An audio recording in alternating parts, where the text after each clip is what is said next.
Entonces, voy a explicarles a ustedes en qué consiste el examen de certificación y luego vamos a revisar un ejemplo de un examen de certificación bajo la modalidad virtual. Hay una diferencia entre el examen de certificación modalidad virtual y el examen de certificación modalidad presencial. En ambos casos se tiene que desarrollar un examen, pero la diferencia está en que el examen presencial se entrega un documento impreso, la cual tiene que ser utilizado para el desarrollo del examen. Y solo es en ese documento que se entregan las soluciones de lo que se plantea en el examen de certificación. En cambio, en la modalidad virtual, lo que se hace es entregar un archivo Excel con el examen, y en ese mismo archivo Excel cada uno de los participantes desarrolla el examen en los lugares que están previamente formateados para dar respuestas, y eso se envía al terminar el tiempo que se les da para poder, en este caso, realizar el examen de certificación, ¿no? Entonces, esa es la diferencia. La diferencia está que uno tiene un documento físico en la modalidad presencial y el otro tiene un documento virtual en la modalidad, en este caso, online o virtual. Entonces nosotros vamos a explicar en qué consiste el examen, cuáles son las partes, vamos a mostrar el Excel y luego vamos a empezar a trabajar con lo que corresponde la solución del caso según lo que ustedes tienen entregado. La idea es la siguiente, la idea es que ustedes puedan abrir un archivo Excel y en ese archivo Excel puedan ir desarrollando cada uno de los ejercicios en función de un tiempo dado, ¿no? Entonces, llegado el momento, yo les indicaré el ejercicio y les daré un tiempo no máximo 2 minutos o 3 minutos para que puedan revisar y empezar a ver el desarrollo. Y luego, juntamente, vamos a desarrollar el ejercicio o vamos a ir desarrollando los ejercicios de tal manera que al final de la sesión hayamos desarrollado una gran cantidad de ejercicios y luego yo les alcanzaré la solución de esos ejercicios. Como corresponde también a este curso, en cada sesión hay una evaluación. Entonces, al final de la sesión vamos a dejar la evaluación para que lo puedan desarrollar y enviar vía correo. En la tercera sesión, no va a ser en la segunda, sino en la tercera sesión, se les va a tomar un examen simulacro del examen de certificación. Es decir, de acá a 2 semanas, a las 7 de la noche, se iniciará con un simulacro de examen de certificación, lo que sería una prueba inicial de cómo es el examen simulacro que van a desarrollar, similar a un examen de certificación, y segundo, podamos medir el nivel de preparación que tienen para rendir el examen de certificación, porque de acuerdo a las fechas que están planteadas, normalmente esas fechas sufren cambios después de dar el examen de certificación, sobre todo el simulacro, perdón, porque muchas veces en el simulacro se dan cuenta de las debilidades y de los puntos que les faltarían complementar y luego se tiene que reevaluar la fecha del examen de certificación. Eso lo veremos después. Entonces, la primera sesión, el día de hoy, luego de explicar en qué consiste el examen de certificación, vamos a empezar a desarrollar ejercicios. Y luego, cuando terminemos la primera sesión, se les dejará un examen que se les va a enviar para desarrollar y entregar a más tardar el día siguiente. Y en la segunda sesión seguimos lo mismo. Luego, en la tercera sesión, se les dará un examen de simulacro, que ustedes tienen que desarrollar. En ese examen de simulacros no hay ningún tipo de consultas, lo único que tienen que hacer es desarrollar el examen y enviar luego de terminar el plazo vía correo. La cuarta sesión seguiremos con los ejercicios, en la quinta sesión seguiremos igual. Tanto la primera, la segunda, la cuarta y la quinta estaremos nosotros evaluando, tomando pruebas en cada una de las sesiones, y al final del taller se le dejará un archivo, creo que ya se le han entregado, que son archivos de ejercicios que tienen que desarrollar como trabajo domiciliario. La idea es que eso practiquen ustedes y luego pues se les enviará la solución para que puedan cotejar y sobre todo practicar para el examen de certificación. Entonces esa es la forma como vamos a trabajar, y yo voy a hacer lo siguiente: yo voy a compartir los archivos que tengo con ustedes, que luego se les va a enviar para que lo tengan en cuenta, sobre todo los archivos Excel de las soluciones y la presentación que tengo yo respecto a lo que es el examen de certificación. Más no se les va a enviar el ejemplo del examen de certificación, porque eso sí es algo interno, ¿no? Entonces voy a compartir el archivo que tengo, voy a compartir el escritorio y estamos acá pues en una presentación. Bien, entonces en esta presentación lo que les quiero dar a conocer es en qué consiste el examen de certificación, cuáles son las partes y las sugerencias que tengo que darles a ustedes para que puedan rendir de manera más adecuada. Cualquier tipo de duda, consulta, por favor, sería bueno que la hagan, porque debería quedar claro lo que significa el examen de certificación. ¿Bien? Entonces vamos a empezar. Entonces vamos a ver en qué consiste el examen de certificación de Cost Control. Bien, el examen de certificación consta de 4 partes. Cada una de las partes tiene un puntaje, que sumado a las 4 partes suma 100 puntos.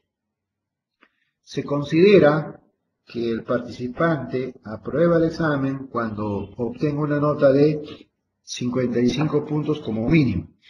Nota aprobatoria 55 puntos. Menos de 55 puntos, el participante estaría desaprobado. Entonces, el examen de certificación consta de 4 partes. Una primera parte es el responder preguntas con respuestas de opciones múltiples. ¿En qué consiste? Se plantea una pregunta y ustedes tienen que escoger una respuesta. Normalmente se plantea la pregunta y se pone las respuestas en A, B, C, D y E, y ustedes tienen que escoger la respuesta. Vamos a ver luego cuántas preguntas van a hacer, vamos a ver luego cuál es el puntaje de cada pregunta, pero el total debe ser siempre máximo 10 puntos. En la segunda parte del examen se plantean preguntas en las cuales tienen que responder si la afirmación que se está dando es verdadera o falsa. También vamos a ver cuántas preguntas son, cuál es el puntaje por cada pregunta, y el máximo puntaje sería, en este caso, 20. Hasta ahí ya tenemos 30 puntos, que corresponde al examen de certificación en las 2 primeras partes. La tercera parte corresponde a preguntas para completar respuestas, es decir, se dan algunas informaciones y lo que hay que hacer es completar la respuesta que nos están indicando. Veremos también cuántas preguntas son, el puntaje que se le asigna, porque el puntaje máximo debería ser 10 puntos, ¿no? Y la parte 4 corresponde a preguntas que se tienen que desarrollar. En este caso, pueden ser un número de preguntas, que cada una puede tener un valor de 5 puntos, 6 puntos, 7 puntos, dependiendo, pero que todo ello sumado van a dar 60 puntos. Normalmente se considera 10 preguntas para desarrollar y cada uno de ellas con diferentes valores de puntaje, pero que todo suma 60 puntos. Entonces, si nosotros nos damos cuenta, 40 puntos corresponden a preguntas que se entiende podría ser factible su respuesta, y nos faltaría 15 puntos más, que en este caso podría ser unas 3 preguntas de desarrollo de las 10, que permitiría aprobar el examen de certificación. Entonces, en eso consiste el examen de certificación, desarrollar preguntas de 4 partes, donde el participante debe obtener como nota 55 puntos. ¿Tienen alguna consulta al respecto para mostrarles ahora un ejemplo de cada una de las partes?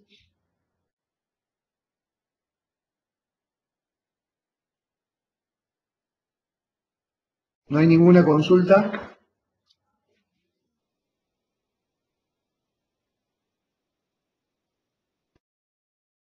Profesor Hugo Noriega, en las Sí, preguntas para desarrollar, no sé si se relacionan también a lo que dijo al inicio, que hay en el Excel un espacio para dar la respuesta. La pregunta en concreto sería, ¿no se considera, si eso también es válido para las preguntas para desarrollo, y si el desarrollo no se considera sino solamente la respuesta, como para obtener el puntaje? a ver, ya luego vamos a ver el archivo Excel y es cierto, Juan, lo que se hace es que en el archivo Excel, en la parte 4, ustedes tienen que desarrollar, no solamente es dar la respuesta, sino tienen que desarrollar. Como se trata de un archivo Excel, entonces pues hay factibilidad de hacerlo, ¿no? Sin ningún problema. En las 3 otras partes sí solamente es marcar una respuesta. Por lo tanto, la parte 4 sí hay que desarrollar, hay que hacer cálculos en cada una de las preguntas que en el archivo Excel que les voy a mostrar. ¿Correcto? Sí, profesor, gracias. Ok, entonces voy a pasar a mostrarles ejemplos de cada una de las partes. Bien, primero lo que se tiene que entender es, bueno, esto es básicamente para la modalidad presencial, pero sí hay algunas indicaciones que corresponden también a la modalidad virtual. Bueno, obviamente, como ustedes están cada uno en un lugar independiente, lo que se tiene que entender es que el examen de certificación tiene una duración de 3 horas.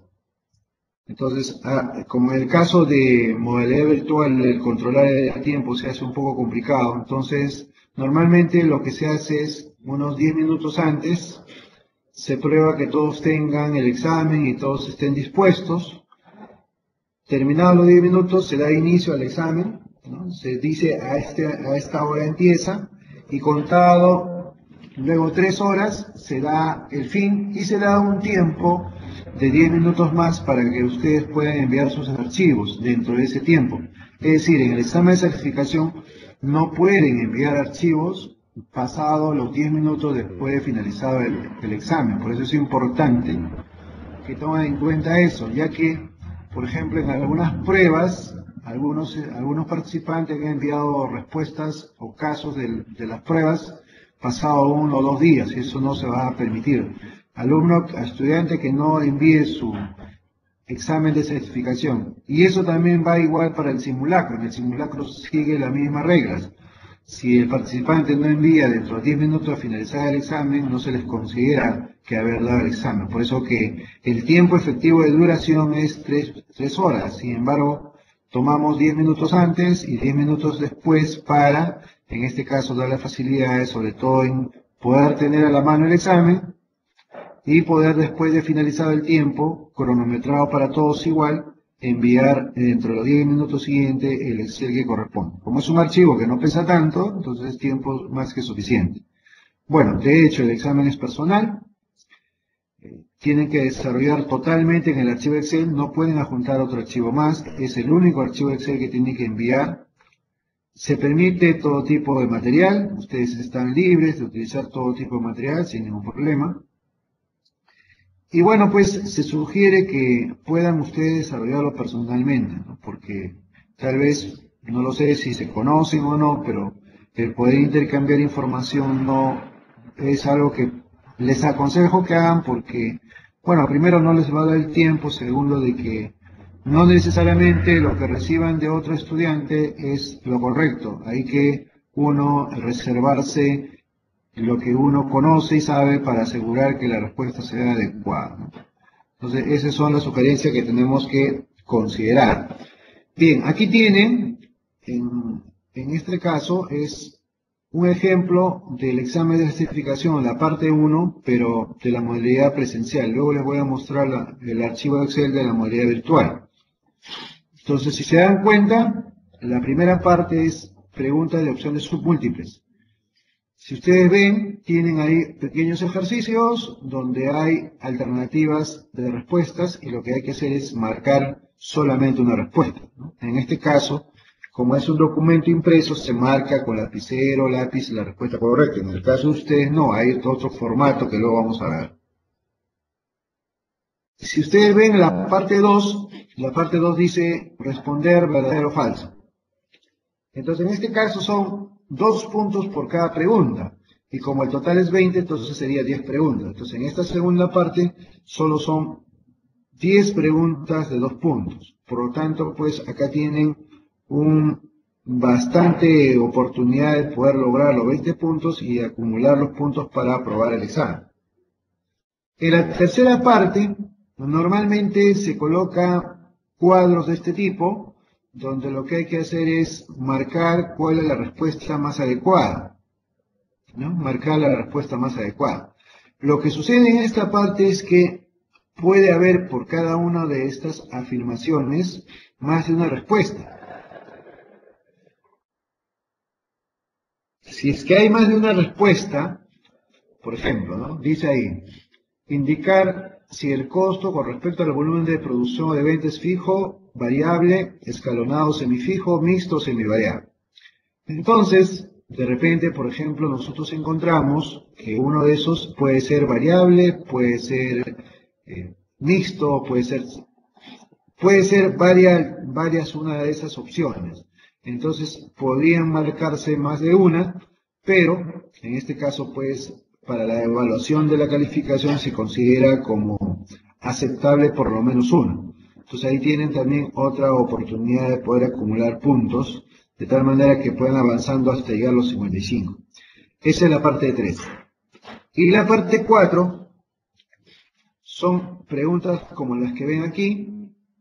Aquí tenemos una pregunta que vale 5 puntos. Entonces son 10 preguntas con puntaje variado, pero que sumados den 60 puntos. En este caso se trata de un caso. Este caso tiene que ser desarrollado. Y si ustedes se dan cuenta, tenemos ahí el puntaje que se obtiene en cada respuesta. Entonces, en el archivo Excel van a darse cuenta cómo es que se tiene que trabajar para el desarrollo en esta parte 4. Entonces les he mostrado algunos ejemplos de preguntas que corresponden a cada una de las partes. Y lo que quiero mostrar es un poco algunas estadísticas. No es la estadística completa, pero sí es estadística válida y que el patrón se ha mantenido. La idea de mostrarles esta estadística es pues que tomen un poco de interés en poder dar un poco más de esfuerzo para poder en esta última parte practicar más de tal manera que puedan poder ustedes rendir un examen de certificación que pueda servirse para aprobar y ustedes se puedan certificar, ¿no? Entonces, desde el inicio de este programa, me he estado encargando de los talleres de preparación y también de tomar los exámenes de certificación. Por lo tanto, tengo la estadística completa, pero solamente les planteo algunas partes. Si ustedes ven este cuadro, tenemos ahí diferentes grupos, como ustedes también son un grupo. Aquí están mostrados grupos de Lima y de Arequipa, si se dan cuenta, del 2009, 2010. Y tenemos en la primera columna después del grupo el total de alumnos que rindieron el examen, ¿no? Y si ustedes se dan cuenta, cuántos son los aprobados y cuántos son los desaprobados. En el caso, por ejemplo, de lo que dice CCC Arequipa de 2010-1, rindieron 8 alumnos, aprobó solamente 1. Entonces desaprobaron 7. De esos 7 que desaprobaron, en el final del cuadro ustedes ven CCC Arequipa 2010-1 versión 2. Esos 7 rindieron examen nuevamente, obviamente otro examen, no el mismo, los cuales aprobaron solamente 6 y uno desaprobó. Es decir, uno quedó para rendir otro examen por tercera vez.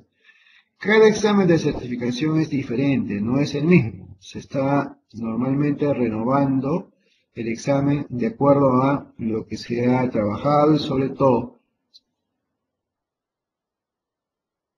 en función de un balotario que nosotros vamos a acordar. Al final de este taller, nosotros vamos a acordar un balotario de temas que van a ser los que van a ser incorporados en casos y preguntas para el examen de certificación. Entonces, tenemos ahora a continuación, si bien es cierto, algunos aprobaron, pero tenemos que ver las notas de aprobados. Fíjense que las notas de aprobados no son tan halagadoras, ¿no? Digamos que podemos decir que han aprobado a las justas. La idea es tratar de sensibilizarles a ustedes de que el hecho de que puedan contar con todo lo que ustedes pueden tener a la mano, el hecho de contar con información disponible, no sea que ustedes se puedan confiar, porque también puede ser que el exceso de confianza finalmente los traicione y no puedan ustedes aprobar. La idea es, casualmente me corresponde a mí, sensibilizarlos para que ustedes puedan entender que necesitan darle un poco de esfuerzo, necesitan dar un poco de práctica para que puedan desarrollar su examen de certificación de manera exitosa. Esa es la idea. Entonces, esperamos pues que estas notas que han sido mostradas sean mejores en el caso de ustedes. Entonces, ¿cuáles son las recomendaciones que les puedo hacer para que ustedes puedan rendir el examen de certificación y aprobarlo? Primero, practica. Es decir, resuelve los casos que estamos entregando. Resuélvelos tú mismo. Obviamente que no vamos a poder en cada sesión hacer todos los casos, pero aquellos casos que faltarían, resuélvelos tú y compáralos con la respuesta, ¿no? La idea es justamente practicar todos esos casos, porque es una gran cantidad de casos, y estar expedito para que cuando puedan dar el examen de certificación puedan desarrollar los casos. Toma en cuenta que los casos desarrollados son 60 puntos. Entonces hay que darle un poco de interés en el desarrollo de los casos, porque solamente son 40 puntos el puntaje correspondiente a preguntas que no son desarrolladas, que principalmente se basan en todo lo que es temas teóricos. Entonces ahí hay que practicar bastante, hay que leer un poco más. Ahora, yo les sugiero que en estos días que tenemos casi esta semana que viene y la otra semana, para la tercera semana ustedes se preparen para el examen simulacro.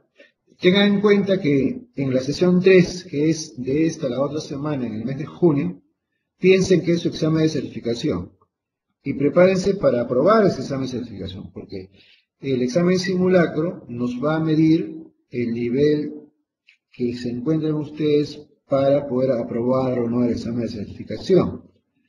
Entonces, es el examen simulacro, una prueba que nos permita saber si realmente van a estar preparados, ¿no?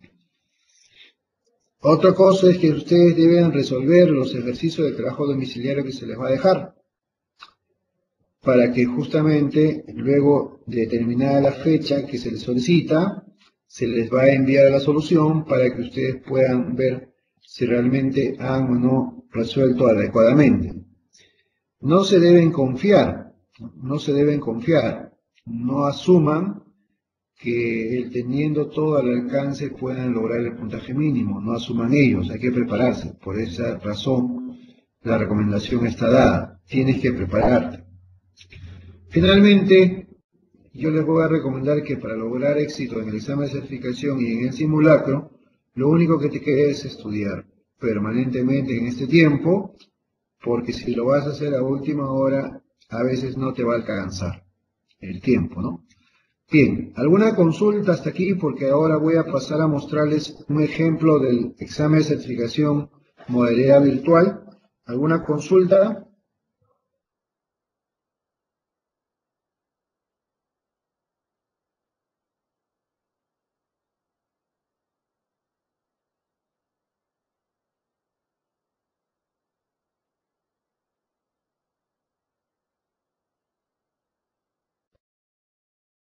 Por mi lado no, profesor. Sí, dime, Juan. Ok, entonces voy ahora a mostrarles el ejemplo de el examen de certificación modelado virtual. Voy a cerrar este archivo y ahora vamos a entrar a un ejemplo.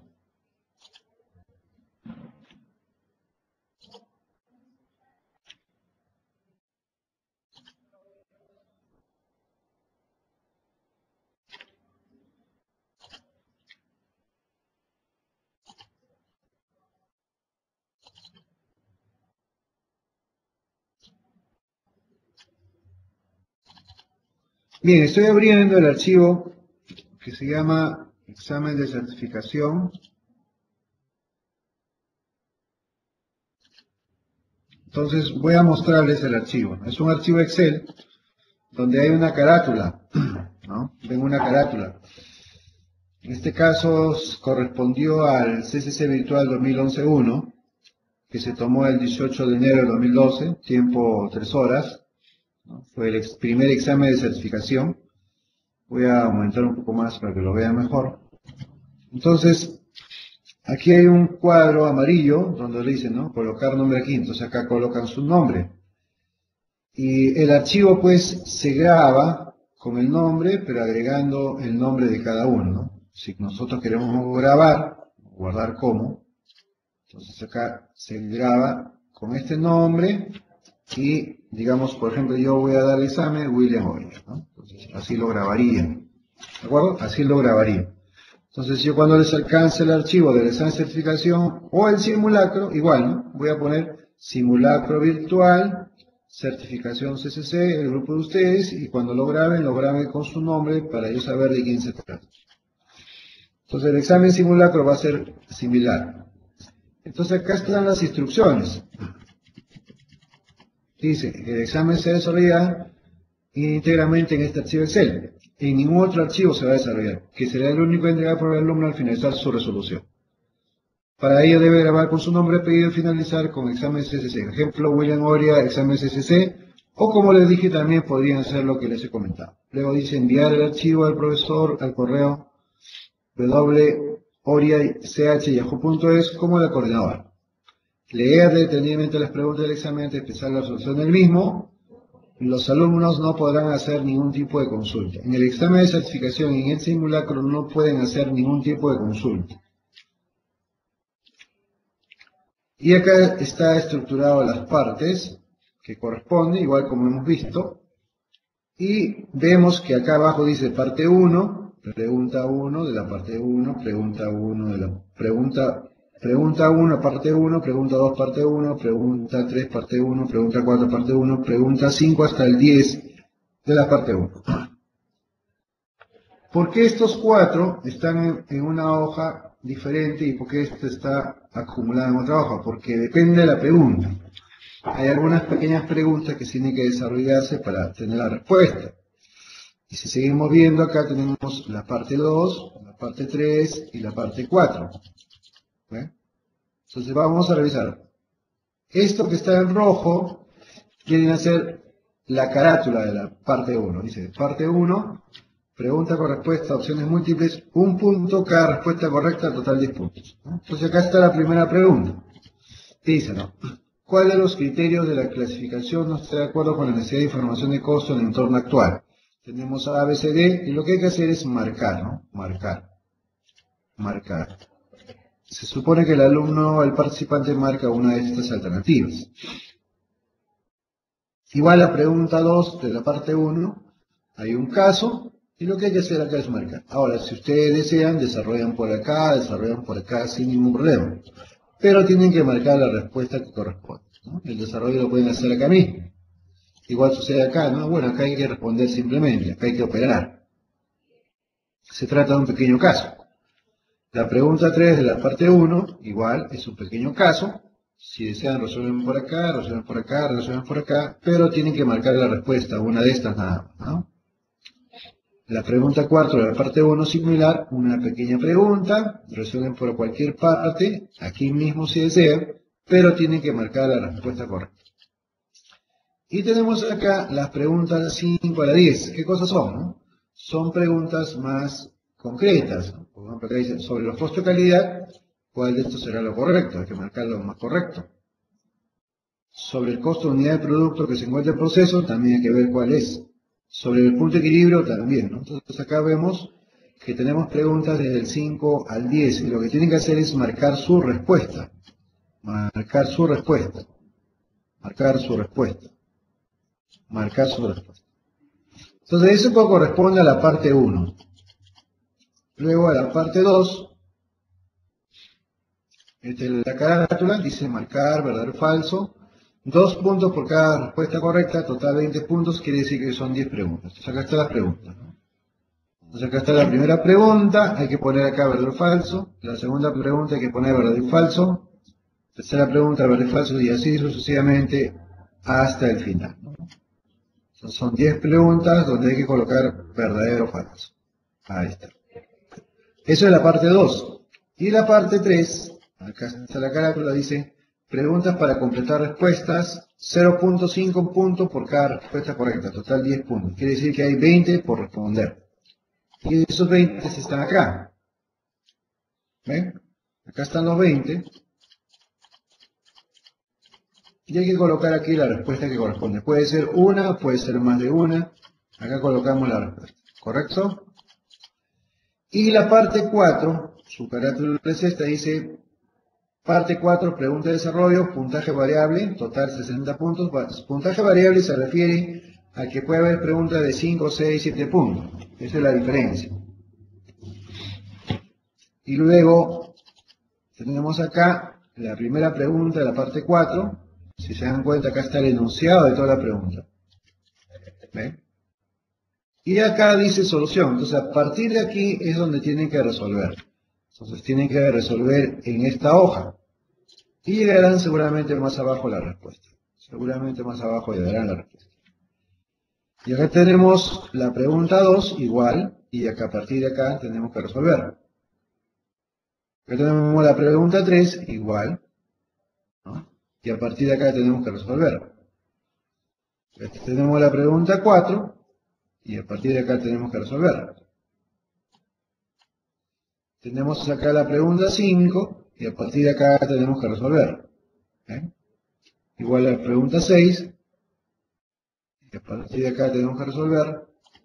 La pregunta 7, a partir de aquí resolvemos. La pregunta 8, aquí resolvemos. La pregunta 9, aquí resolvemos. La pregunta 10, aquí se resuelve. Y cuando ya hemos resuelto todo, hemos terminado el examen. Entonces no olvidamos de poner nuestro nombre y automáticamente lo grabamos, ¿cierto? Lo grabamos. Si quieren acá ponen su nombre a continuación, o si no ponen su nombre dicen examen SSC virtual. Y al grabar lo que hacemos es lo enviamos vía correo, ¿no? Lo enviamos vía correo. Y de esa manera nosotros podemos ya dar por terminado el examen y esperaremos solamente la calificación, ¿no? Para que tengan una idea, voy a ver si tengo acá el solucionario de este examen. Para mostrarlos, voy a ver si tengo el examen solucionado. No está. Solamente está el examen, no está la solución. ¿Ok? Entonces, de eso se trata. Se trata de poder desarrollar ese examen de certificación. Bien, entonces, ¿alguna pregunta, por favor?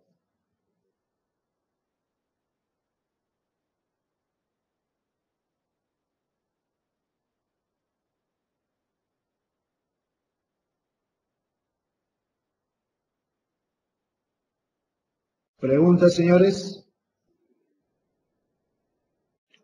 Es muy importante que pregunten porque luego en el simulacro no tienen opción a preguntar y en el examen de certificación tampoco. ¿Alguna duda al respecto? Sí, profesor, una consulta. Las preguntas que no podemos hacer están relacionadas a la resolución de problemas, pero si hay algo respecto a las indicaciones de cómo hacer el examen, o cómo llenar el dato de los nombres que uno de repente pudiera tener alguna duda, aunque parece fácil, ¿eso sí se podría preguntar? Ah, bueno, sí podría eso preguntar, pero creo que no es necesario, que está bien sencillo, ¿no? Asumo que sí, pero preguntaba por si acaso. No, sí, no hay problema, ¿no? Es sencillo, ¿no? Bueno, el que va a estar monitoreando el examen, pues le dirá cómo grabar y qué grabar. La idea es que me llegue a mí el archivo, ¿no? Eso es lo más importante. Si ustedes graban con su nombre, el nombre del archivo, y me llega, eso es lo más importante, ¿no? Pues, si no me llega, yo asumo que no han enviado y no voy a poder calificar. Digamos que todas esas dudas, Juan, se podría experimentar en el simulacro, ¿no? Que es como si fuéramos a dar un examen de certificación, ¿correcto?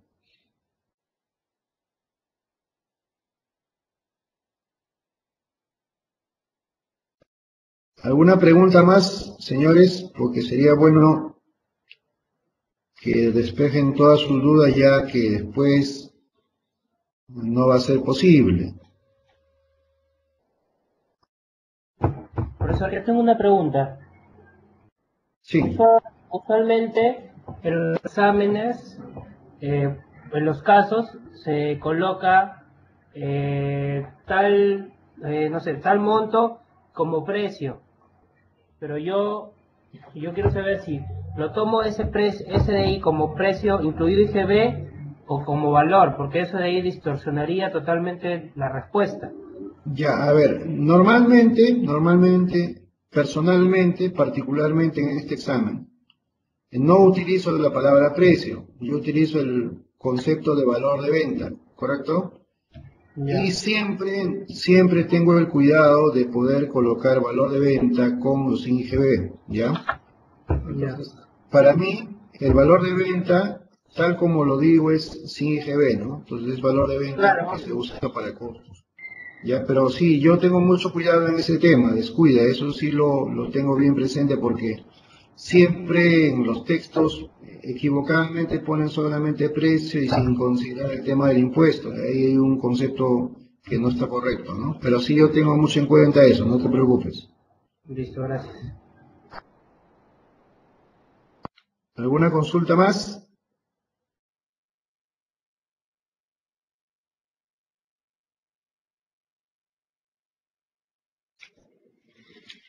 Muy bien, entonces yo voy a abrir un archivo que a ustedes se les está alcanzado. A ustedes les han alcanzado, por ejemplo, casos propuestos, sesión 1, taller de preparación. ¿No? Ustedes han recibido este archivo, ¿cierto? ¿Estamos de acuerdo?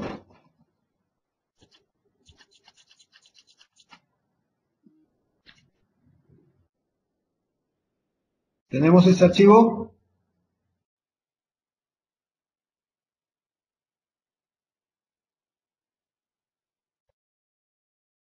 Conforme, profesor.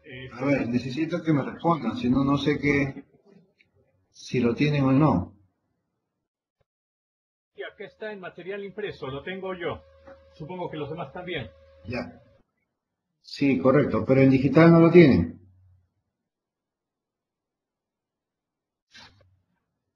Es posible que lo ¿En tenga, digital no lo tienen?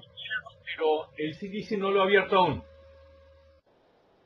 Ya, la idea es la siguiente, a ver, la idea es la siguiente. Ahora, el trabajo es conjunto, no es un trabajo, yo ahora en este taller normalmente no debería hablar mucho, el trabajo es conjunto, la dinámica va a ser la siguiente, yo les indico el caso que vamos a trabajar y yo les doy un tiempo aproximado y luego empezamos a ver las soluciones y sobre todo las dudas. Como yo tengo la solución en mi mano con el archivo Excel, la idea es que ustedes, al no tener la solución, puedan ir trabajando el tema y luego después cotejar con la solución. Entonces, yo les voy a dar un tiempo prudencial y por favor quisiera que abran un Excel y ustedes, como tienen impreso este archivo de sesión 1, pues ahí en el impreso vaya resolviendo y después van cotejando con la respuesta que tengo yo y alguna duda que tenga la conversamos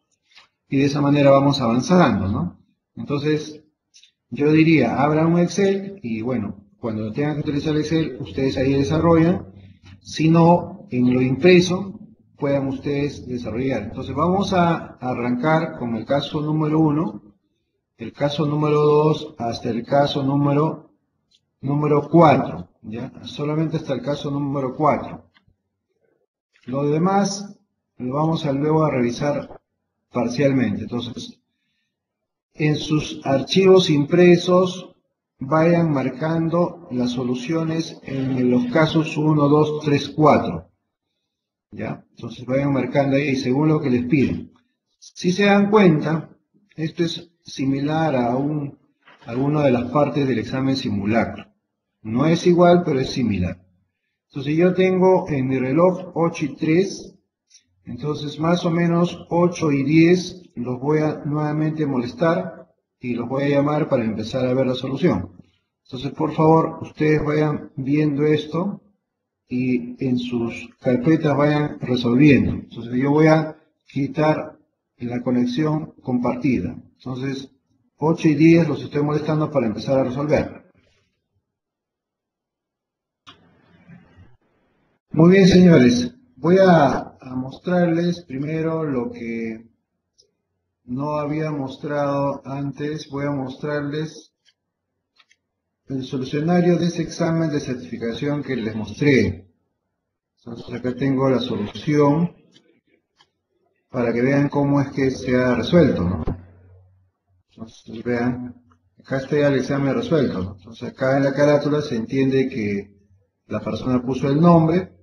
Y acá, por ejemplo, ya está marcado la respuesta, acá está marcada la respuesta, acá se ha hecho un cálculo, ¿ven? Acá están los cálculos, ¿correcto? Ahí están los cálculos. Acá, por ejemplo, se ha marcado la respuesta, están los cálculos. Se ha marcado la respuesta, acá están los cálculos. Y acá se ha marcado la respuesta, ¿no? ¿Ven? Y en la parte 2, acá están marcadas las respuestas, ¿ven? ¿Se dan cuenta? Y la parte 3, acá está completado lo que podría ser, porque acá hay más de una respuesta. Hay más de una respuesta. Entonces, en la parte 4, tenemos lo siguiente, ¿no? En la parte 4 tenemos las soluciones. Acá tenemos las soluciones, acá está partida la solución, acá está la solución, la respuesta, acá tenemos la solución, acá tenemos la solución, acá tenemos la solución, ¿se dan cuenta? Y si seguimos avanzando, acá tenemos la solución también, en ese caso, en la pregunta 6 tenemos también la solución de ese caso, ahí está. Bueno, acá hay un tema seguramente de fórmulas. Y acá está la solución. ¿Ya? Acá está la solución. Acá está la solución. Y acá está la solución. El tema de forma. Como he movido el archivo, entonces acá seguramente se ha cambiado la forma. Entonces, esa es la forma como resolver el examen de certificación, ¿no? Y el simulacro igual. Bien, entonces ahora vamos a ver lo que corresponde a los casos de la sesión 1. Vamos a ver, ¿no? Habíamos visto, y ahora yo le he puesto de acuerdo a lo que se muestra en el examen, ¿no?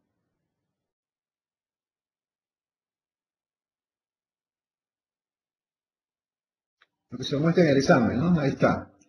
Entonces, ¿qué dice la pregunta en el caso 1? El caso 1 dice lo siguiente.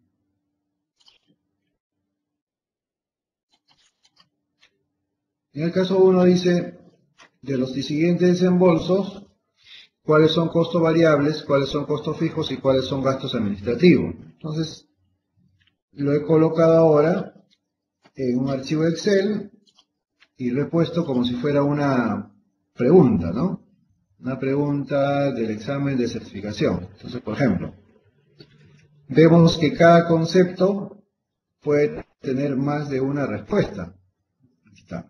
Cada concepto puede ser más de una respuesta. Entonces acá hemos puesto estos dos. ¿Qué significa? Costo-gasto, si es variable o fijo, si es directo o indirecto, ¿no? Si es costo-gasto, variable fijo, directo o indirecto. Bien, entonces, por ejemplo, ¿qué cosa viene a ser un pago por docena de camisas cosidas? Viene a ser un costo variable y es un costo indirecto. ¿Qué viene a ser el sueldo del jefe de la planta? Viene a ser un costo, viene a ser un costo fijo y viene a ser un costo indirecto. Y luego hemos puesto acá lo siguiente, ¿no? El teléfono. ¿Qué viene a ser? Viene a ser un costo o un gasto. Recordar que el teléfono no solamente lo consume las áreas de producción, sino consume todas las áreas de la empresa. Entonces puede ser costo y gasto a la vez. Y es un costo normalmente fijo y es un costo de naturaleza indirecta. Muchas veces confundimos el hecho de que tal vez el teléfono sea costo variable. Para que un costo sea variable, debemos entender que tiene que estar en función de una variación directamente proporcional con las unidades de ventas y las unidades de producción. Entonces, la pregunta que se hace es, ¿se aumenta las unidades de venta? ¿Aumentará el costo del teléfono? No necesariamente. ¿Se aumenta las unidades de producción? ¿Aumentará el costo del teléfono? No necesariamente. Entonces, de esa forma, tenemos nosotros que evaluar si realmente es o no. Dice, la plancha de acero en las cerrajerías es un costo variable, un costo directo. El alquiler del local de la ferretería. Como se trata de una ferretería, es un negocio comercial, por lo tanto el alquiler viene a ser un gasto. Y lo podemos considerar como si fuera un gasto fijo y es un gasto indirecto. Porque en este caso sería un gasto indirecto dado que quisiéramos saber cuánto sería para cada uno de los productos que se venden. Entonces ahí sería una relación indirecta. El cuero en las empresas de calzado es un costo variable, costo directo. Los servicios públicos es un costo, es un gasto también puede ser costo variable, puede ser costo fijo, puede ser directo e indirecto, dependiendo del recurso y del área que lo consume. Si se dan cuenta aquí, podría ser todas estas posibilidades. Eso es lo que tenemos que tener presente cuando hagamos la solución del examen de certificación y el simulacro en la parte 3, ¿no? ¿Cuáles podrían ser las posibilidades de respuesta? La comisión de vendedores es un gasto variable, es un gasto directo. ¿Por qué es un gasto directo? Porque está relacionado con las unidades de venta. El sueldo de personal de limpieza es un costo fijo, es un costo indirecto. El sueldo del empresario es un gasto muchas veces fijo y es un gasto indirecto. La harina de las panaderías viene a ser un costo variable, un costo directo. La papelería es un costo, pero también puede ser un gasto, porque lo puede utilizar cualquier otra área, es fijo y es indirecto. Cuando hablamos nosotros de fijo hay que tener en cuenta lo siguiente, fijo no significa necesariamente que sea un valor igual en el tiempo. Fijo implica un costo que no tiene ninguna relación proporcional con la variación de las unidades producidas o las unidades vendidas. Es decir, no hay ninguna relación. Porque, por ejemplo, yo puedo tener un costo fijo que hoy día puede ser 20, mañana puede ser 25, otro día puede ser 18, pero ese costo no tiene nada que ver con el cambio en el volumen de producción, volumen de ventas. Esa es la diferencia. El correo es un gasto, el correo es un gasto. Aunque el correo normalmente lo utiliza pues las áreas administrativas, pero si tenemos nosotros correo que utilizan la parte de planta, podría ser un costo también. Si es un costo, un gasto, acá podríamos poner también que es un costo. Es un costo, un gasto,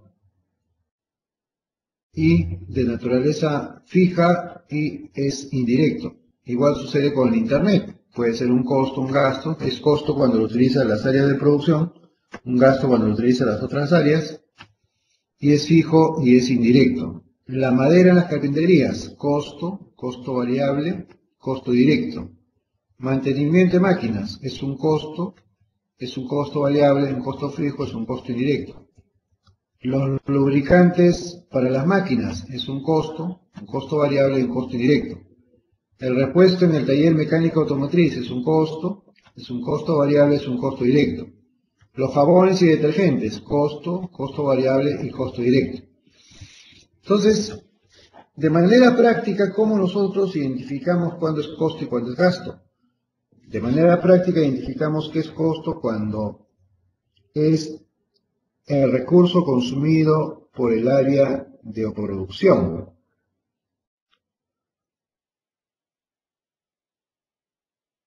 Todo recurso consumido por el área de producción viene a ser un costo, y todo recurso consumido por las otras áreas que no son de producción viene a ser gasto. Dentro de las áreas de producción contemplamos, obviamente, pues las áreas de producción propiamente dicha y las de apoyo a la producción. Por eso es importante que la empresa la podamos identificar mediante tres grandes grupos: la parte productiva, la parte administrativa y la parte comercial. Entonces, de esa forma podemos nosotros identificar los costos que corresponden. En la segunda pregunta nos hablan de si es directo o indirecto, ¿no? Entonces acá vamos a ver, y nos dicen que se trata de una empresa de muebles de madera. Entonces acá, en el caso 2, la madera es directo, la cola es directo, el pegamento es directo. En algunas empresas tratan a la cola como costo indirecto, y eso no es cierto, no es correcto, porque la cola forma parte del producto. Lo que pasa es que costear la cola e identificar la cantidad por cada producto, ese es el problema, pero su naturaleza no es un costo indirecto, es un costo directo, no es un costo indirecto. No por el hecho de no poder calcular la cantidad no significa que el costo lo consideramos indirecto, no es correcto. El pegamento, costo directo, el charol, costo directo, el algodón para el laqueado. Se trata pues de un algodón que se utiliza para poder laquear los diferentes productos, por lo tanto se puede usar uno para varios, sería indirecto. Tela para tapizado directo, tachuelas directo, clavo directo, chapa directo, tiradores directos, ¿no? Y en el caso del ejercicio 3, igual, ¿no? Tenemos para una bebida gaseosa, tenemos colorante directo, cítrico directo, agua directo, pero el agua también puede ser indirecto, porque podemos tener agua que utilizamos en el proceso productivo para algunos casos particulares como material directo, pero también puede ser indirecto. El azúcar también, porque este agua puede ser el agua, por ejemplo, para poder utilizar en las calderas. Tenemos nosotros el azúcar directo, envase descartable directo, envase retornable. Los químicos para lavar envases son envases de diferentes tipos de bebida gaseosa, por lo tanto es indirecto. La etiqueta directa y el serigrafiado directo. Entonces serían lo que podríamos considerar para el caso del ejercicio 3. El ejercicio 4 sería para una fábrica de papel. El bagazo viene a ser directo, el residuo de papel que forma parte de la mezcla para hacer el papel directo, los desinfectantes directos, colorante directo, pulpa directo. El desinfectante, podemos tener desinfectantes especiales para el propio proceso productivo de manera directa, pero también puede haber otros desinfectantes para otro uso, que involucre varios tipos de productos. La pulpa directa, el aceite, lubricantes para máquinas, indirecto. El agua puede ser directo e indirecto. El personal limpieza de planta indirecto y la jefatura de planta indirecto. Entonces, de esa manera nosotros clasificamos los recursos en función de su relación hacia el objeto de costo. Hablamos de directo e indirecto cuando tenemos que identificar cuál es su relación. Si se puede identificar un costo de manera directa a un objeto de costo, es directo. Si no se puede, es indirecto naturalmente. Bien, entonces hasta ahí hemos llegado al ejercicio 4. Y si ustedes ven, el ejercicio 5 también está resuelto, ¿no? Está desarrollado acá. Y también tenemos nosotros el ejercicio 6. El ejercicio 6. Entonces, vamos a a darles unos minutos para el ejercicio 6, son 8:24. Les doy hasta las 8:30 para que puedan desarrollar el ejercicio 6 y luego vemos la solución, ¿ya? Entonces veamos el ejercicio 6, vayan haciéndolo y luego vemos la solución. Voy a quitar el archivo compartido para que ustedes puedan hacer el ejercicio 6.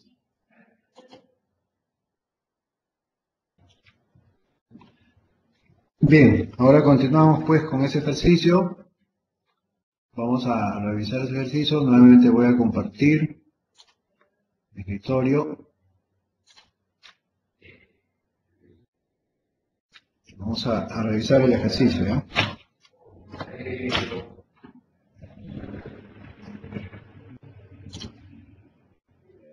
Bien, dice el ejercicio. Vamos a leer primero el ejercicio.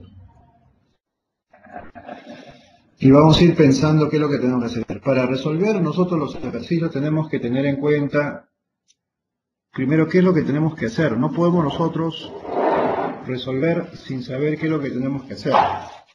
Por eso es importante entender el ejercicio. Bien, dice, ¿no? Tenemos una empresa que nos presenta información de un mes, en este caso diciembre.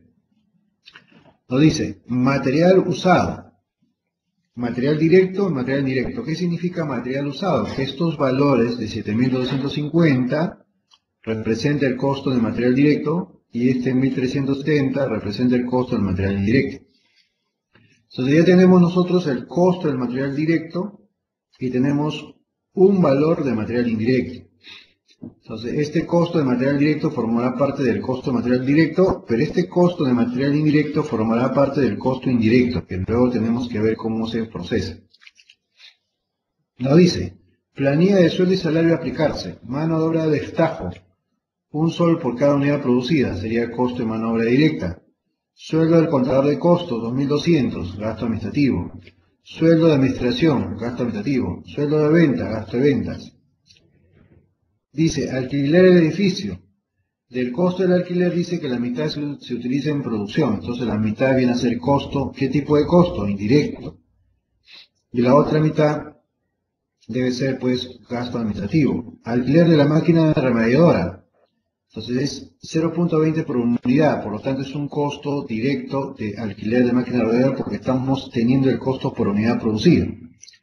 Derecho a uso patente, también costo directo, punto 10. Contribuciones y aportes sociales del mes, 50% producción, 30% administración, 20% de administración.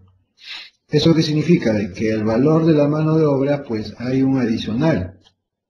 En este caso, dice, de este valor de 685, el 50% corresponderá a producción y el 30% de administración. Pero este 50% que le toca producción, una parte será para la mano de obra directa y otra parte para la mano de obra indirecta. Pero como todos nuestros operarios trabajan a destajo, entonces esto básicamente es como un costo indirecto. Costos varios, producción, otros costos. Sería un indirecto, 2.980, ventas 1.320, administración 1.680, y la empresa dice que produce en el mes los 20.000 polos, y el valor de venta sería 5 soles, en este caso sin IGB. Dice, determinar el costo primo y el costo de conversión proyectado. ¿Qué es el costo primo? Es el material directo más la mano de obra directa. ¿Y qué es el costo de conversión? Es el costo de mano de obra directa más el costo indirecto. Y además nos piden el costo de producción y el costo unitario por polo y elaborar el estado de pérdidas y ganancias, ¿no? Entonces vamos a resolver cómo se hace este caso.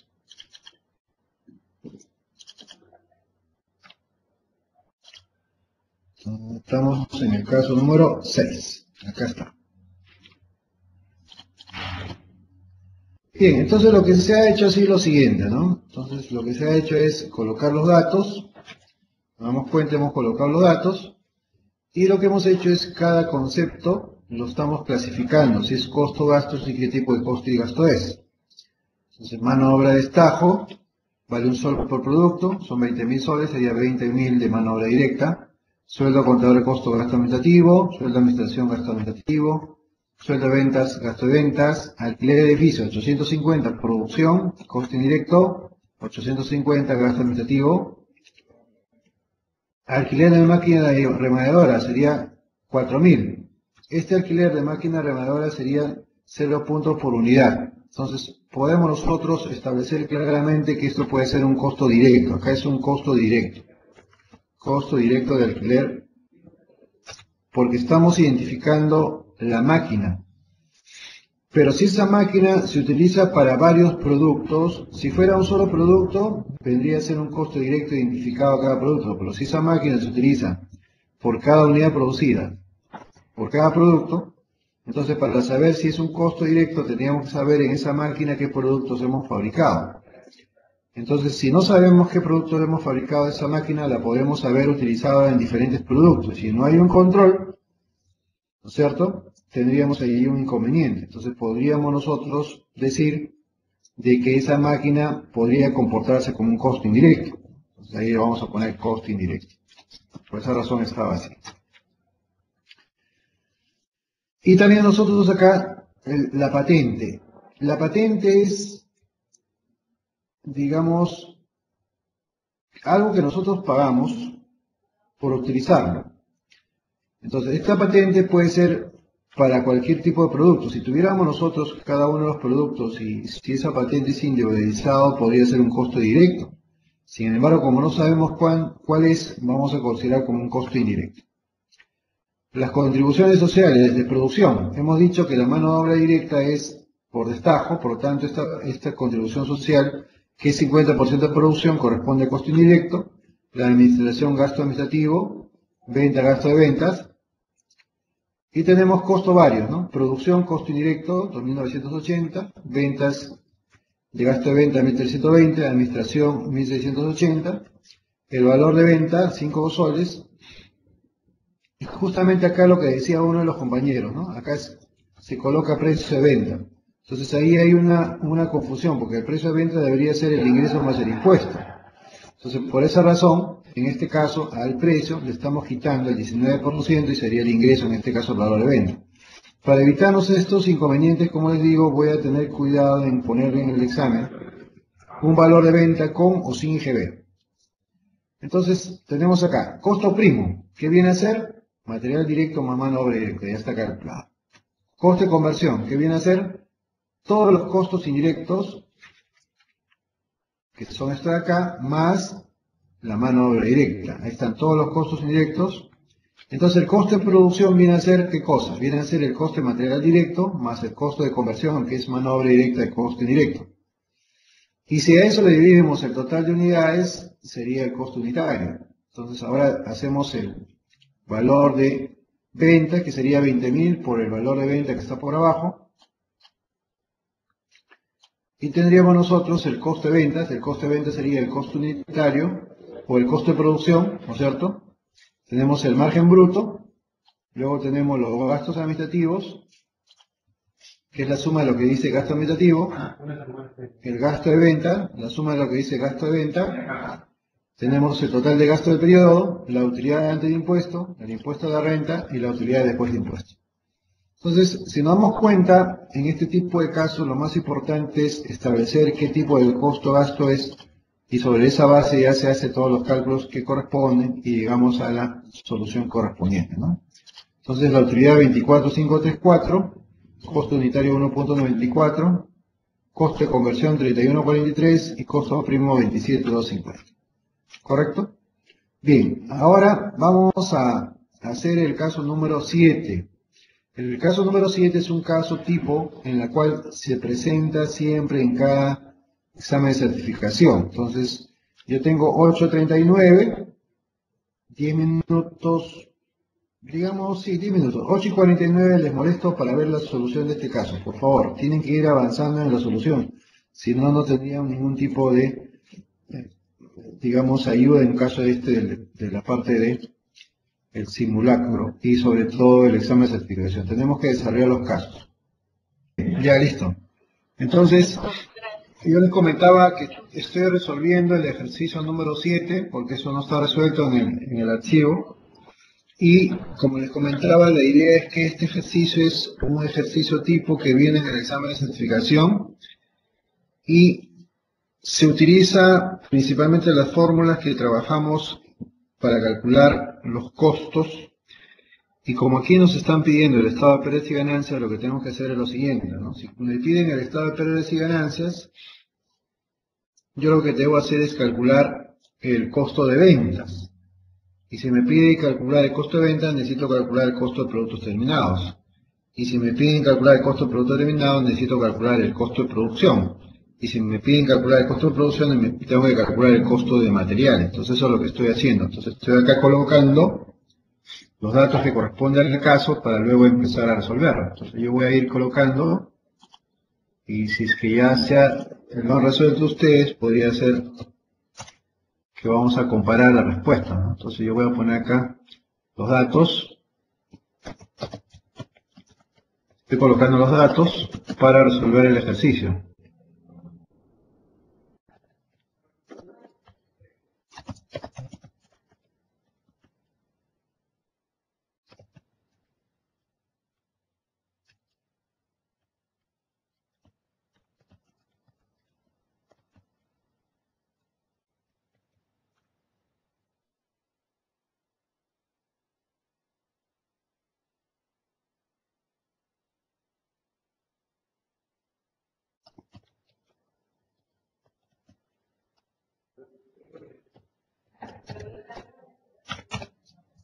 Estoy colocando los datos nada más, ¿no? En edificios y construcciones. Dice que es 200.000. Maquinaria y equipo. Dice que es 81.250.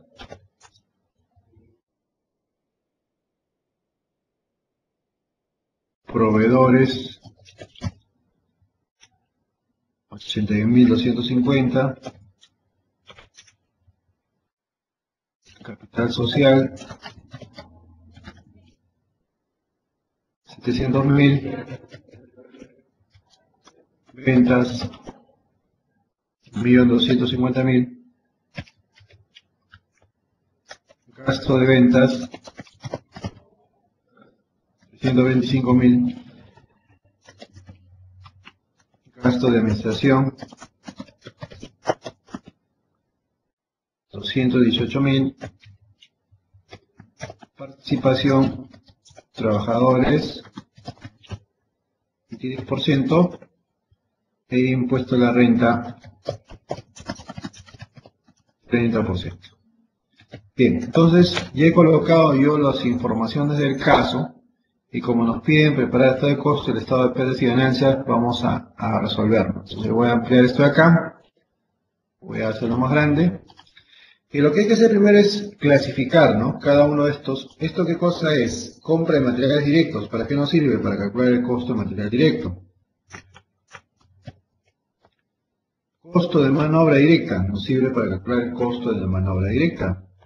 Energía eléctrica es un costo indirecto. Sueldo de fábrica. Sueldo de fábrica. A ver, el sueldo de fábrica corresponde a las personas que trabajan en las áreas de apoyo. Costo indirecto. Los salarios indirectos del personal operativo de planta indirecto. Suministros, costo indirecto. Edificios y construcciones. A ver. Bueno, definitivamente proveedores corresponde a pasivo, capital social a patrimonio, ventas es ventas, gasto administrativo, gasto de ventas, gasto administrativo, participación de trabajadores hay que calcular. Tenemos acá dos cosas, edificios, construcciones y maquinaria y equipo, ¿no? Como son activo fijo, entonces la idea es saber pues que en los costos debemos colocar lo que corresponde a la depreciación, ¿no? Corresponde a la depreciación. Entonces, si nosotros nos damos cuenta en el caso, vamos a revisar el caso. A ver, en el caso,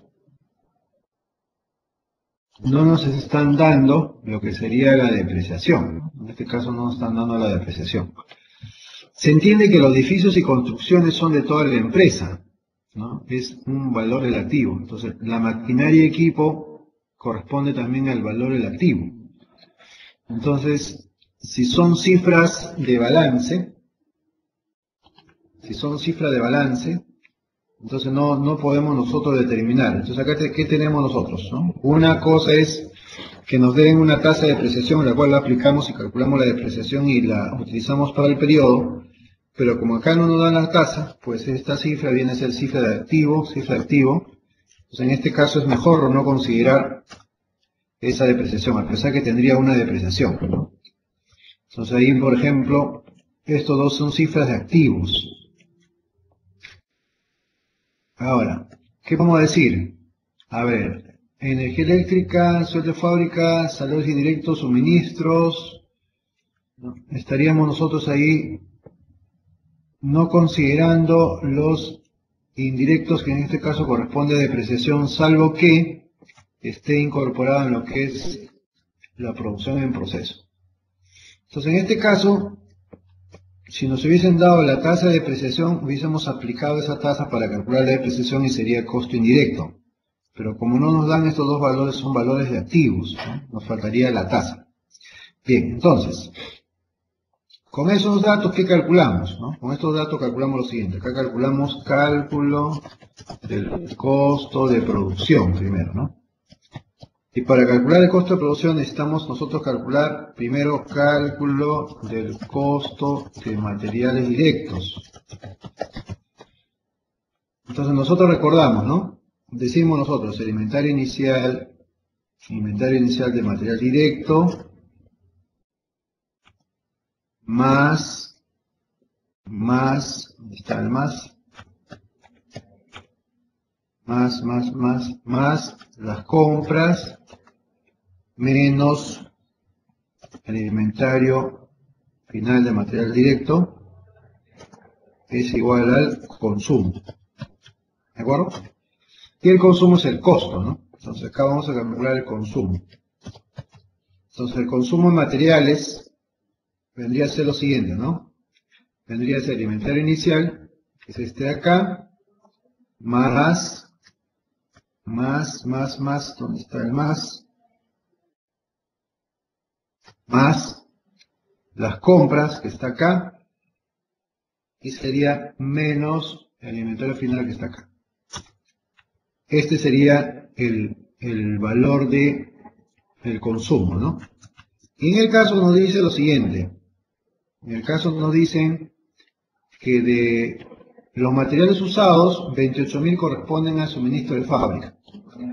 Entonces, ¿este consumo qué cosa es? Es el consumo de materiales, pero no es de materiales directos. Entonces, ¿cuál sería el consumo de material directo? Consumo de materiales directos vendría a ser igual al valor de 244.000, consumo, o mejor dicho, costo de material directo, ¿qué va a ser igual? Vendría a ser igual al valor del consumo de todos los materiales restado los suministros de fábrica, que en este caso son 28.000. Este sería el consumo de material directo. ¿Por qué? Porque nos dan inventario de materiales inicial y final y nos dan compra de materiales, pero nos están diciendo que de esos materiales el consumo son de 28.000 de suministro, que son materiales indirectos. La diferencia del consumo total de materiales sería material directo. Entonces el costo de producción, ¿a qué sería igual? El costo de producción sería igual a la suma de el material directo más la mano de obra directa más la suma de los costos indirectos.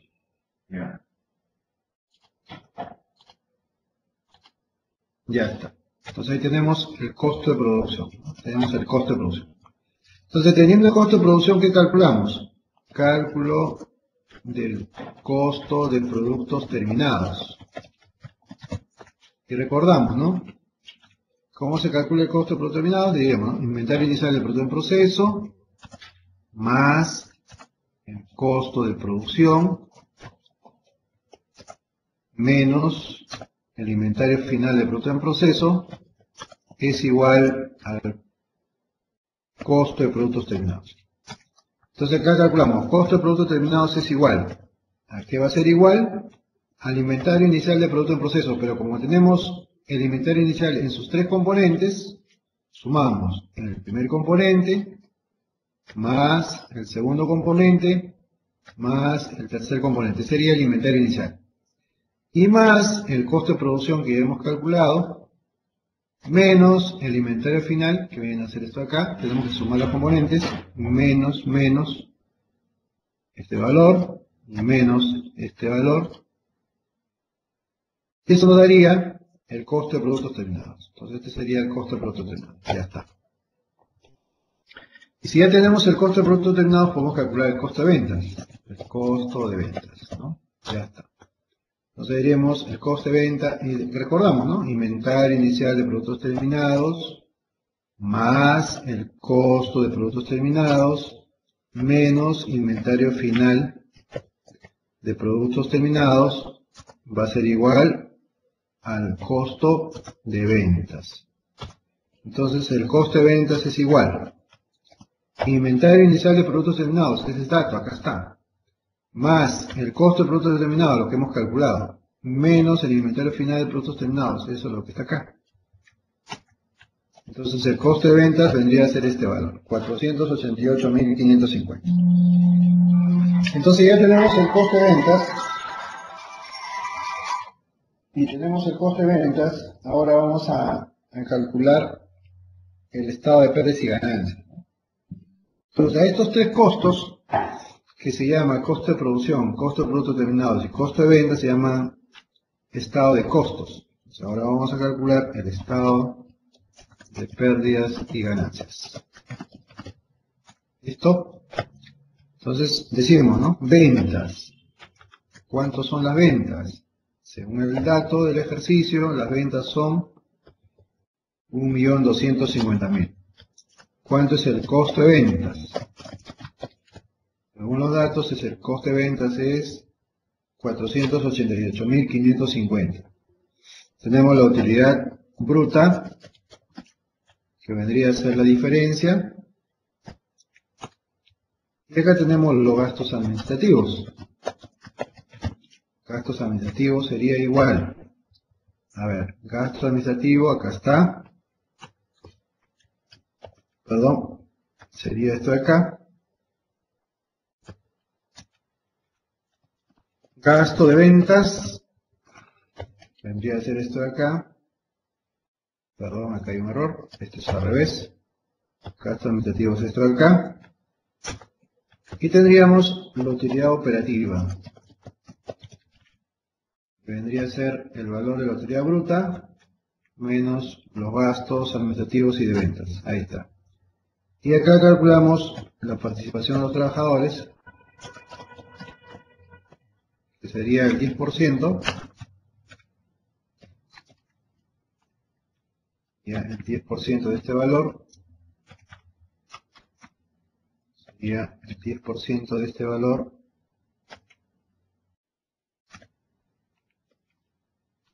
¿ah? Vamos a formatearlo hasta acá. Tenemos acá la utilidad antes de impuestos. En este caso, impuesto a la renta sería la diferencia. Y acá tenemos el impuesto a la renta, que sería el 30%. Y este acá.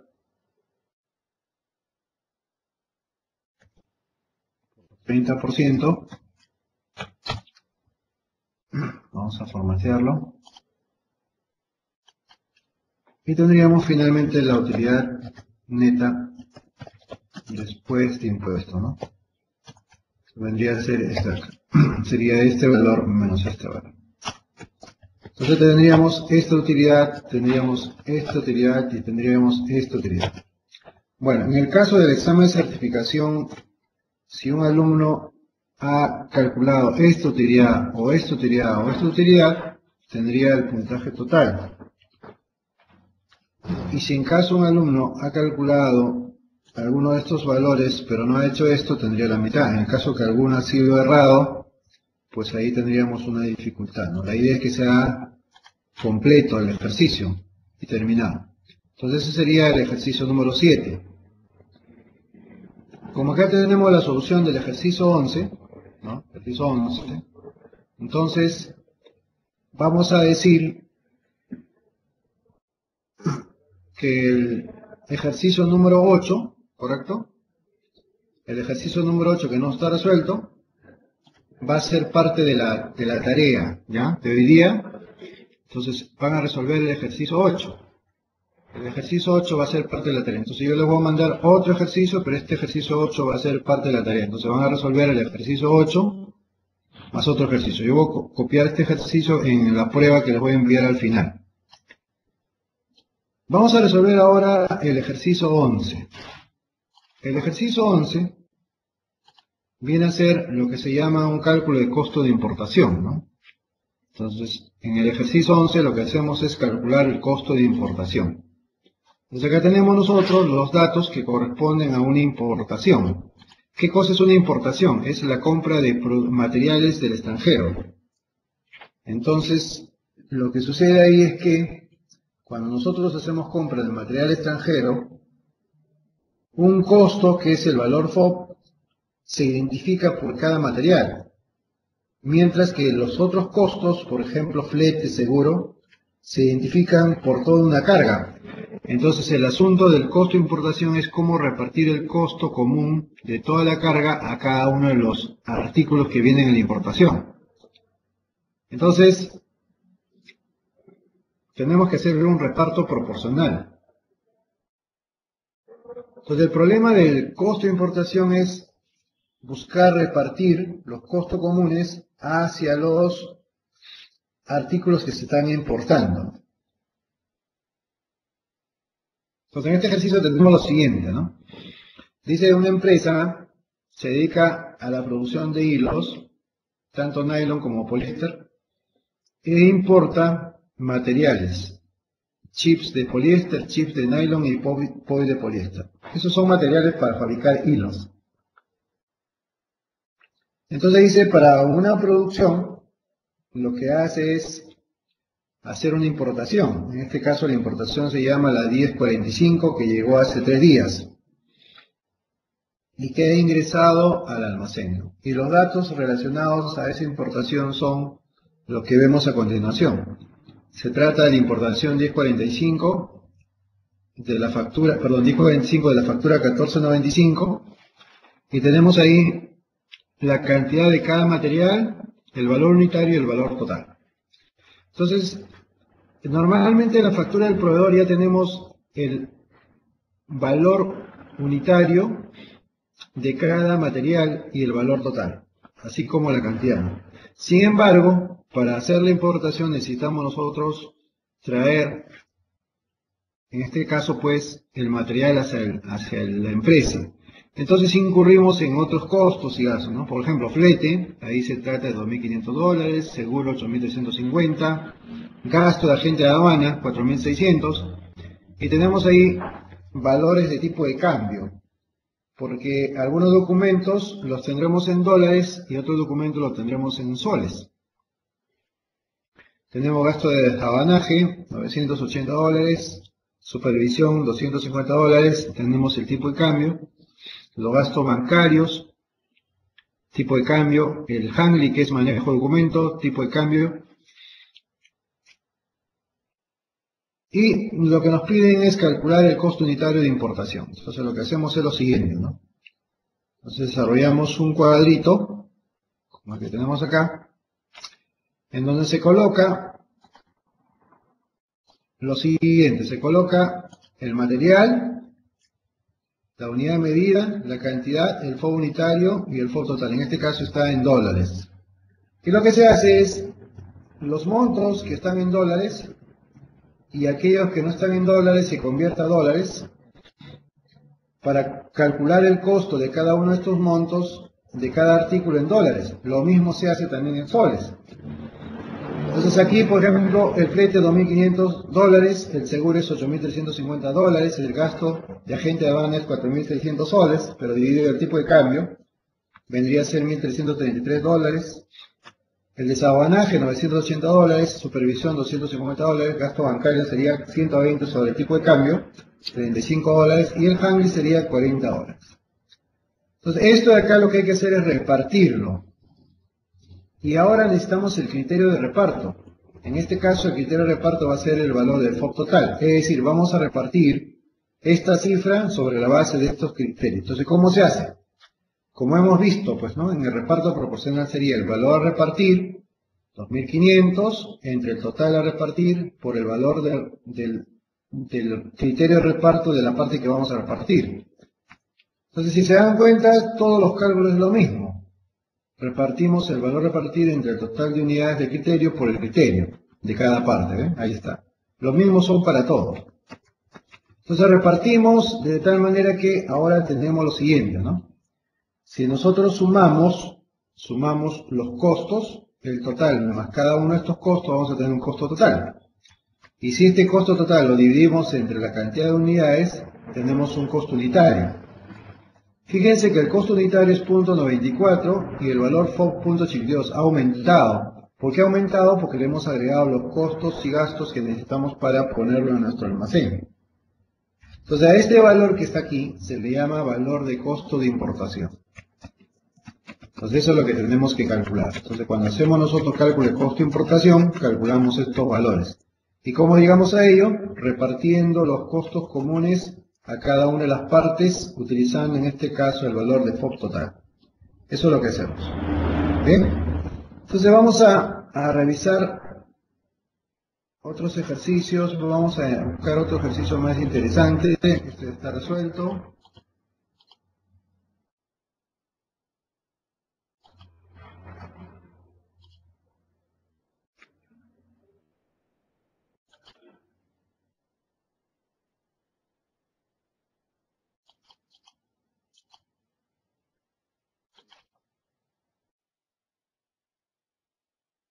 Y llegamos a ver al caso Matis. El caso Matis es el caso número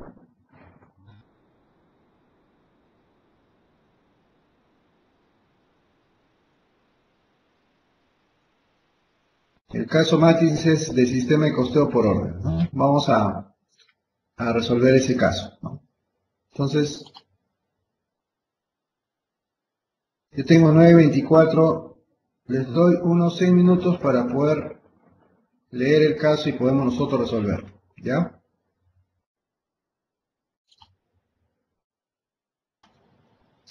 Bien, vamos a ver entonces el caso Matis.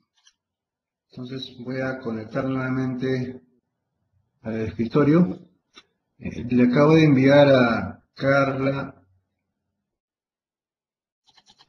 el archivo donde va a servir para que ustedes sepan cuál es el examen de hoy día. Ya, que ya le envié a Carla, luego le voy a enviar el archivo de la solución de los casos que estamos viendo, todos los casos, para que lo tengan ahí a la mano. Bien, vamos a ver entonces el caso de Matis. Voy a compartir mi escritorio para resolver el caso de Matis. Correcto, entonces estamos aquí en el caso Matis. Entonces cada vez que resolvamos un ejercicio tenemos que tener bastante cuidado en plantear el ejercicio para tener una resolución adecuada, porque a veces nos equivocamos y llegamos a una solución no correcta y lo cual invalida nuestro puntaje que podamos esperar.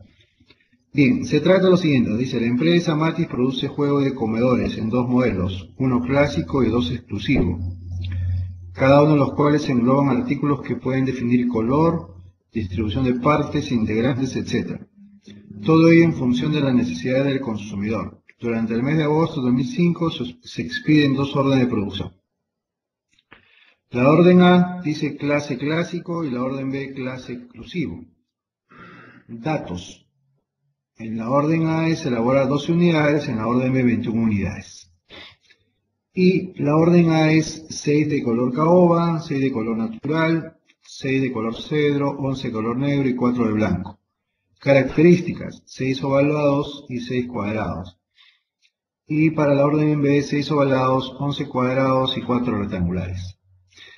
Si nos damos cuenta, en este cuadrito tenemos que el producto va diferenciándose cada uno. Una cosa es tener un mueble clásico y un mueble exclusivo solamente, pero otra es tener un mueble ovalado color caoba, o un mueble cuadrado color natural, o un mueble color cedro ovalado, o un mueble color negro cuadrado, o un mueble color blanco rectangular. Como no sabemos cuáles son los muebles ovalados, cuadrados, rectangulares, pues según el caso, nos permitirá solamente costear los muebles según la clase del clásico y la clase exclusivo. Sin embargo, en la realidad, lo que deberíamos hacer en la realidad es llegar a costear el mueble en sus diferentes características, porque cada uno de ellos, por ejemplo, un mueble color caoba cuadrado es diferente a un mueble color natural ovalado, y un mueble color negro cuadrado es diferente a un color cedro ovalado rectangular. Entonces llegaremos a calcular el costo en el mayor detalle. Dice, ¿no? Datos adicionales. La empresa tiene establecido el procedimiento de control y clases. Al final del periodo no tiene producción en proceso. ¿Qué significa que no tiene producción en proceso? Que todo lo que se produjo se terminó. Los gastos administrativos y de ventas son 70.000 soles. Se vende la totalidad de la producción en proceso. Los gastos administrativos de ventas son 70.000 soles. Se vende la totalidad de producción en un margen de 43% sobre la base del costo de producción. Los costos indirectos de fabricación son aplicables. ¿Qué significa son aplicables? Que se va a determinar su valor en base a las horas directas trabajadas, ¿no? Y son un valor de 5.000. Es decir, el costo indirecto es 5.000, pero para calcular el costo indirecto a cada uno de los objetos de costo, en este caso son tipos de muebles, orden A, orden B, necesitamos aplicar el valor del criterio de base de horas directas. Y nosotros tenemos acá los datos, ¿no? Materiales directos, mano de obra directa y costo indirecto. Tenemos orden A, material directo 13.000, orden B 36.000. Mano de obra directa, horas hombre, tenemos 3.500, costo hora 11. Y el total de costo de mano de obra directa, ¿no? Entonces, se entiende que 3.500 por 11 debe dar 38.500 y se entiende que 9.500 por 11 debe dar 104.500. Nos pide calcular el costo unitario por orden y elaborar el estado de pérdidas y ganancias. Bien, cuando nosotros estamos costeando en un sistema de costeo por órdenes, lo que hay que hacer es calcular el costo de los materiales por cada orden, luego el costo de la mano de obra directa por cada orden, luego el costo indirecto de cada orden y luego hacer una hoja de costos por orden para acumular esos costos y tener el costo total de la orden. Y teniendo el costo total de la orden, vamos a tener el costo unitario dividiendo el total del costo entre el número de unidades que nos están dando, ¿no? Entonces dice, la orden A tiene 12 unidades, la orden B tiene 21 unidades. Si calculamos el costo total, dividimos entre 12, tenemos el costo unitario, dividimos entre 21, tenemos el costo unitario.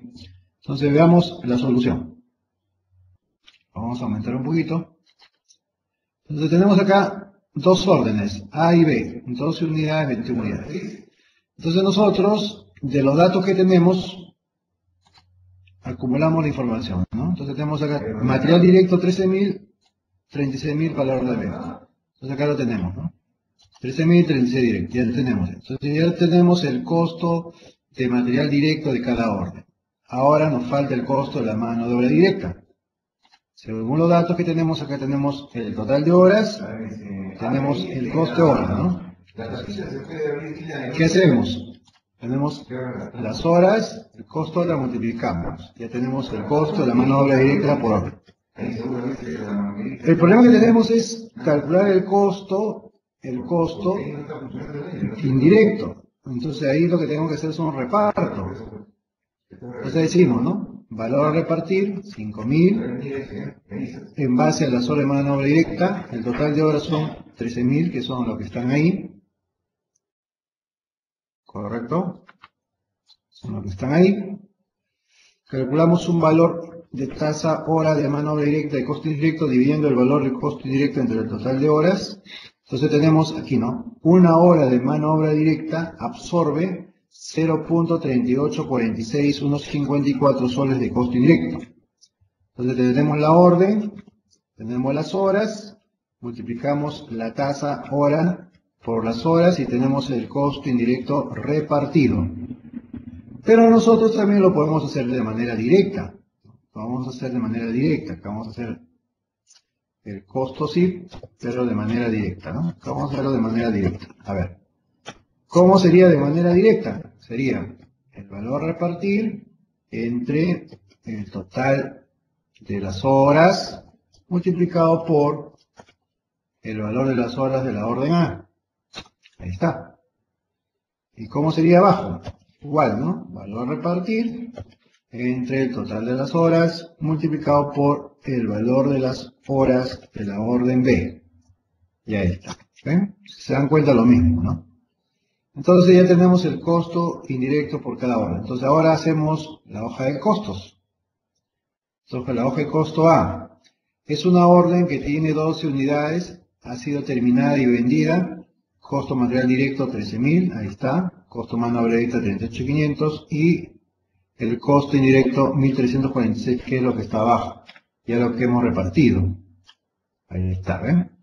Tendríamos un costo total de 52.846, pero como son 12 unidades, dividimos entre 2, entonces cada unidad cuesta 4.403.85.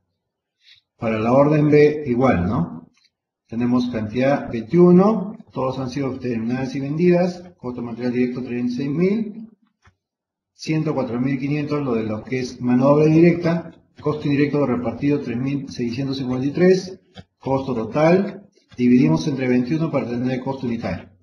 Entonces calculamos el costo del producto terminado. Como no tenemos costos de producción en proceso, la suma de los costos totales vendría a ser el costo del producto terminado.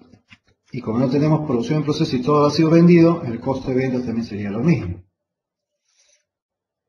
Y las ventas sería pues el 42% de, en este caso, el 42% del costo. Eso sería la venta, ¿no?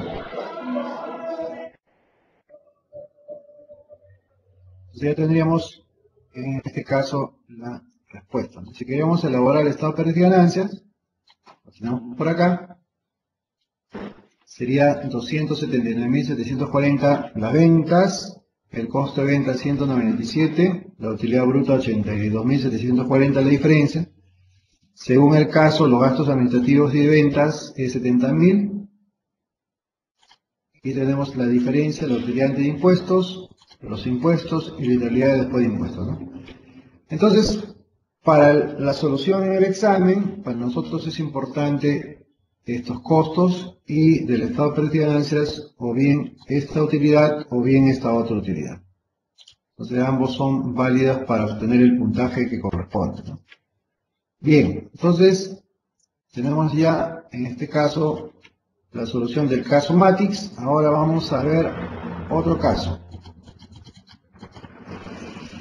Vamos a ver uno de los casos que son más complicados en cuanto a lo que es costeo. Vamos a ver un caso de procesos, ¿no? Vamos a ver el caso de proceso 1, ¿no? Entonces, les doy unos 5 minutos para que puedan revisar y vamos a resolver, porque este es uno de los casos más, el costeo por procesos es uno de los casos más complicados porque es diferente al costeo por órdenes y se hace más matemático, por eso que es importante saber hacerlo. Entonces vamos a revisar, por favor, el caso de procesos 1, puedan dar una revisada de cómo hacerlo y lo vamos a resolver ahora.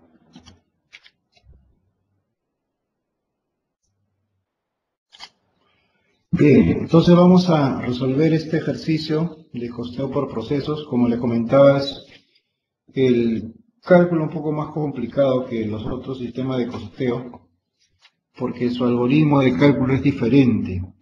Mientras que un costeo por órdenes se costea considerando pues el valor de costeo de cada orden, en el costeo por procesos se hace más matemático.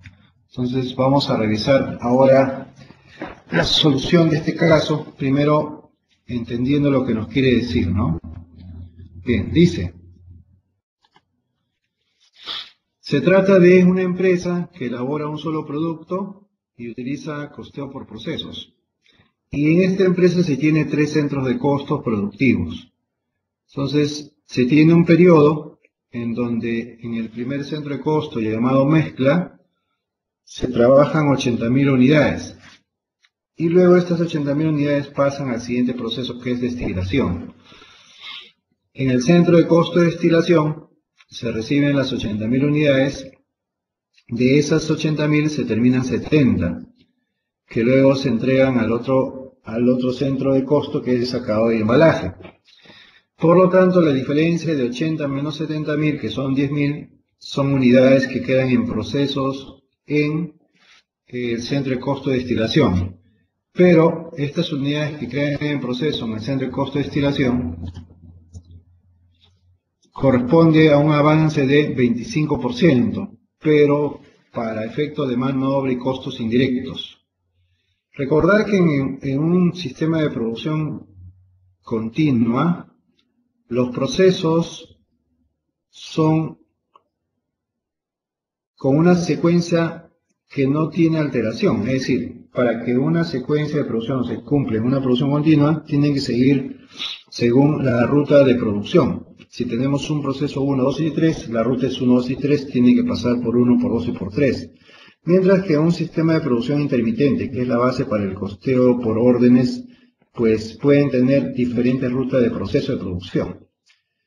Por esa razón, cuando en un periodo de costeo se tiene producción, cuando en un periodo la producción no ha sido terminada en un proceso, lo que se queda en proceso, pero ese proceso está en función de un grado de avance.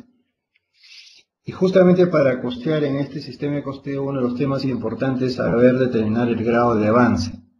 Es decir, hasta dónde se avanzó, en este caso, el proceso productivo para luego determinar el costo. Lo que pasa es lo siguiente, se entiende que si en un proceso tenemos una cantidad de unidades y en ese periodo se terminó todas las unidades, el costo unitario de ese proceso sería pues el valor del costo total entre el número de unidades terminadas. Pero si tenemos unidades terminadas y unidades en proceso en un centro de costo productivo, en un proceso de producción continua, ya no se puede hacer esa división, porque no sería correcto considerar a las unidades en proceso como si estuvieran terminadas, ni tampoco sería correcto dividir el valor del costo de un proceso entre la cantidad de unidades terminadas sabiendo que hay unidades en proceso. Entonces ahí tenemos que hacer algo. Entonces, primero lo que tenemos que entender es cómo se calcula el costo unitario en un sistema de producción o proceso. Se calcula mediante una acumulación de costos unitarios. Lo que se hace es, en cada centro de costo se calcula un costo unitario y luego se hace una sumatoria, un acumulado. En este acumulado, lo que se tiene que tomar en cuenta es justamente las unidades que quedan en proceso. Entonces, en el centro de costo de acabado, según el caso dice que se reciben las 70.000 unidades. Recordar que en el anterior proceso quedaron 10.000 en proceso. Y que fueron trasladadas pues finalmente al almacén de productos terminados solamente 60.000. Es decir, 60.000 se terminaron, pero 10.000 quedaron en proceso. En este caso, esas 10.000 unidades tuvieron un avance del 75%. Entonces nos dan de datos los costos por cada centro de costo y por cada elemento de costo, y lo que hay que hacer es calcular el costo unitario de producto terminado. Bien, entonces, si hemos dicho que el costo unitario de producto terminado se calcula sumando los costos unitarios de cada proceso, entonces en cada proceso debemos calcular un costo unitario. ¿Cómo se debe calcular? Si todo se empieza y se termina, sería el valor del costo total entre el costo unitario. Pero sería el costo total de cada centro de costo. Para eso se entiende que nosotros ya hemos tenido que saber cuánto es el costo de materiales por cada centro de costo, cuánto es el costo de mano de obra directa por cada centro de costo, y hemos tenido que repartir el costo indirecto de la fábrica por cada centro de costo productivo. Eso es lo que hemos tenido que hacer. Entonces, habiendo hecho eso, lo que nosotros tenemos que hacer en cada proceso es calcular el costo unitario. ¿Y cómo calculamos el costo unitario? Dividiendo el costo total entre el número de unidades. El problema se presenta cuando no todas las unidades se terminan, es decir, cuando aparecen unidades en proceso. Ahí se presenta el problema. Entonces, ¿qué es lo que se hace? Se hace uso de un concepto llamado unidades equivalentes. Es decir, se considera que una unidad que está en proceso se pueda decir en función de una unidad equivalente de acuerdo a su grado de avance.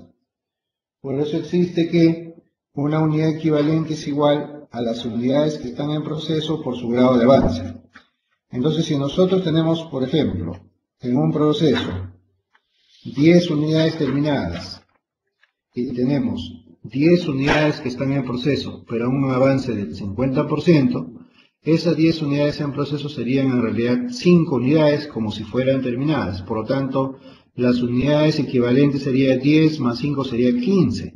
Y para calcular el costo unitario lo que hacemos es dividir el costo total entre esas unidades equivalentes. Quiere decir que en un sistema de producción continua, cuando nosotros tenemos producción en proceso, lo que debemos hacer para calcular el costo de las unidades es hallar el número de unidades equivalentes. Entonces, el costo total sobre el número de unidades equivalentes daría el costo unitario. Eso es lo que tenemos que hacer en cada proceso.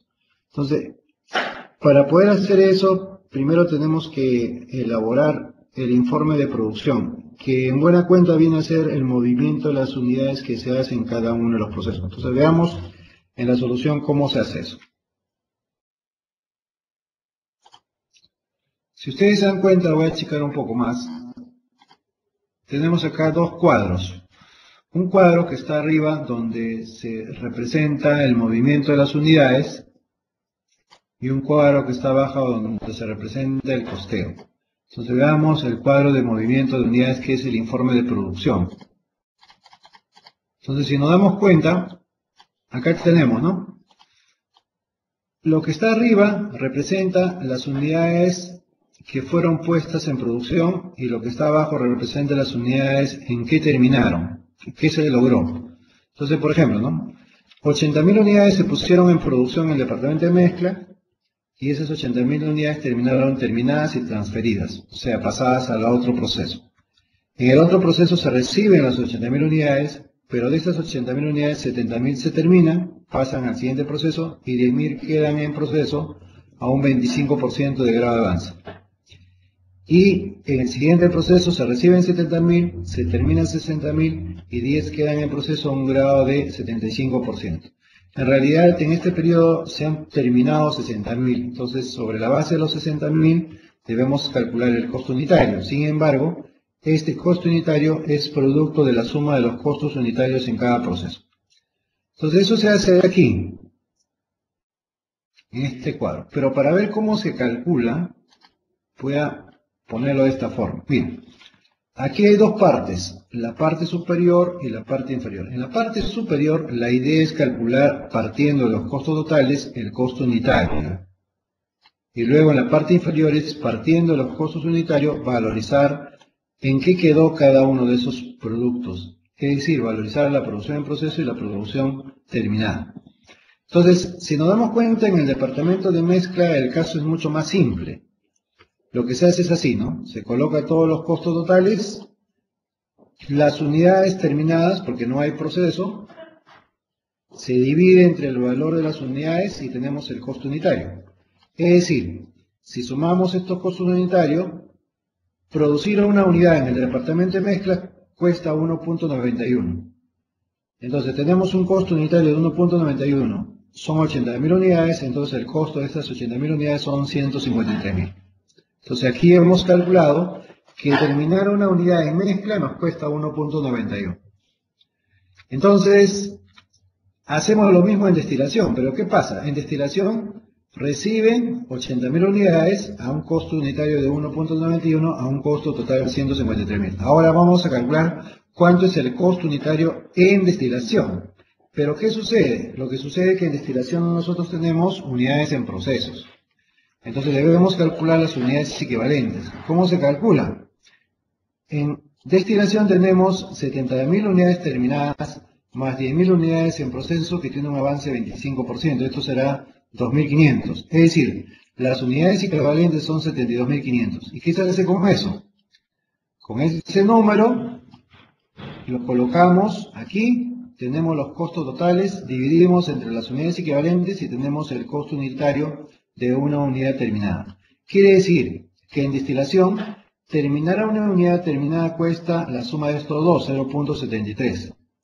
Pero como este es el costo de terminar en destilación, sumando al valor de mezcla, tendríamos el costo de tener una unidad terminada hasta destilación. Entonces, el costo unitario de una unidad terminada hasta destilación sería 2.64353. Ahora, ¿pero qué pasó? Tuvimos 10.000 unidades en proceso. Pero estas 10.000 unidades en proceso, ¿cuál es su costo? Su costo vendría a ser el costo del proceso anterior, que sería 1.91 por 10.000, que sería este valor, más el costo del grado de avance en el periodo de destilación. Pero como tenemos costos unitarios de unidades terminadas, entonces valorizamos con unidades equivalentes. Entonces multiplicando sería estos dos. Estos dos sería el costo de la producción en proceso solo en destilación, que sumado a este valor tendríamos el costo de la producción en proceso de destilación, que sería 20.953. ¿Por qué? Porque las 10.000 unidades en proceso tienen el 100% del costo de mezcla, que es este valor, más la parte de avance que corresponde a destilación, que es este valor. Entonces este sería el valor de la producción en proceso de destilación, que sería 20.953. Entonces, hasta destilación tenemos 2.64353. Ahora pasamos a acabado y embalaje. Han pasado 70.000 unidades a un valor de 2.643, daría un total de 185. Y ahora calculamos cuánto nos cuesta el costo unitario solo de acabado y embalaje. Tenemos los costos totales. Sabemos que en acabado y embalaje se han terminado 60.000 y 10.000 quedaron en proceso a un 75% de avance. Eso nos da unidades equivalentes 67.500. Entonces nosotros tenemos unidades equivalentes 67.500. El valor del costo total lo dividimos para tener el costo unitario. Entonces nosotros tenemos el costo unitario, en este caso de acabado y embalaje, que sería 0.68. 0.68 es el costo de producir una unidad en acabado y embalaje, solamente una unidad. Entonces, si nosotros sumamos 2.64, que es el costo de producir hasta destilación, más el costo de producir solo en acabado y embalaje, nos da 3.32. ¿Qué cosa viene a ser 3.32? El costo unitario de producir un artículo hasta acabado y embalaje. Como ahí termina la ruta de proceso, entonces, ¿cuánto es el costo unitario de una unidad terminada de producto? 3.32. ¿Y cuántos productos se terminaron? 60.000. ¿Cuánto vale el costo de estos productos terminados? La multiplicación del costo unitario hasta acabado y embalaje por 60.000 sería 199.000. ¿Qué cosa vendría a ser 199.000? Como hemos calculado las unidades terminadas por su costo unitario, 199.000 sería el costo de productos terminados. Pero en acabado y embalaje quedaron 10.000 unidades en proceso. Pero estas 10.000 unidades en proceso ya tienen costos al 100% hasta destilación. Y ese costo es 2.64. Multiplicado por 10.000 sería 26.000. ¿Qué sería la parte del costo hasta destilación de las 10.000 unidades en proceso? Pero a esta 10.000 le falta el costo solo de acabado y embalaje, que son estos dos.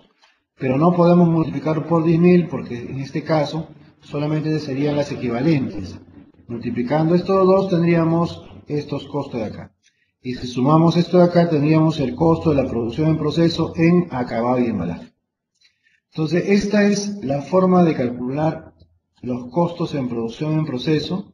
Lo que hay que tener en cuenta básicamente es la cantidad de unidades en proceso, su grado de avance para calcular los costos unitarios y luego valorizar lo que quedaría. Bien, entonces ya le he alcanzado a Carla estos dos archivos, el archivo de la solución y además el archivo de el valor de el archivo de la solución de los casos y también el archivo de la prueba. Entonces estamos quedando con Carla de que mañana hasta las 11:59 se tenga que entregar la solución de esos 2 casos, y la próxima semana continuaremos con la sesión. A ver, déjenme ver para indicarles y que ustedes vayan avanzando en esos casos, ¿no? Próxima semana vamos a trabajar los casos propuestos sesión 3. Ok, entonces me despido entonces, gracias, hasta luego.